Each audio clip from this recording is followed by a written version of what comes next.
पाथर्डी तालुक्यातील करंजी येथे गुरुवारी सकाळी 9 वाजता करंजी येथील ग्रामस्थांनी सर्वपक्षीय शोक सभेचे आयोजन करत महाराष्ट्राचे उपमुख्यमंत्री अजित पवार यांना श्रद्धांजली अर्पण केली आहे। यावेळी करंजी गावातील सर्व छोट्या मोठ्या व्यावसायिकांनी दुकाने बंद ठेवून उपमुख्यमंत्री अजित पवार यांच्या अपघाती निधनाबद्दल दुःख व्यक्त केले।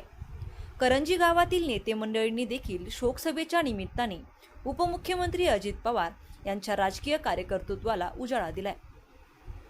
अनेकांनी अजित पवार यांचे राजकीय जीवनातील अनुभव व्यक्त केले। करंजी गावाने देखील पाथर्डी शेवगावकडे प्रवास करताना अजित पवार यांची आवर्जून करंजी बसस्थानक चौकात कार्यकर्त्यांकडून स्वागत केले। त्याचबरोबर दुष्काळी परिस्थितीत करंजी येथे सुरू करण्यात आलेल्या छावणीला देखील उपमुख्यमंत्री अजित पवार यांनी भेट दिली होती। या सर्व आठवणी या शोकसभेच्या प्रसंगी उपस्थित मान्यवरांनी जागवल्या। अजित पवार यांच्या अपघाती निधनामुळे केवळ पवार कुटुंबाचेच नव्हे तर संपूर्ण महाराष्ट्राचे देखील मोठे नुकसान झाले असून प्रशासनावर मोठी पकड असणारा पहाटे 6 वाजल्यापासून रात्री 12 वाजेपर्यंत जनसामान्यांच्या सेवेसाठी तत्पर राहणारा, वेळेचे बंधन पाळणारा, कार्यकर्त्यांवर जीवापाड प्रेम करणारा तसेच स्पष्ट आणि धाडसी नेता म्हणून देखील अजित पवार यांची संपूर्ण महाराष्ट्राला कायम आठवण येत राहील। 6 वेळा उपमुख्यमंत्री पद, 2-3 वेळा अर्थमंत्री असे अनेक पदावर अजित पवार यांनी आपल्या कार्यकर्तृत्वाचा ठसा उमटवला।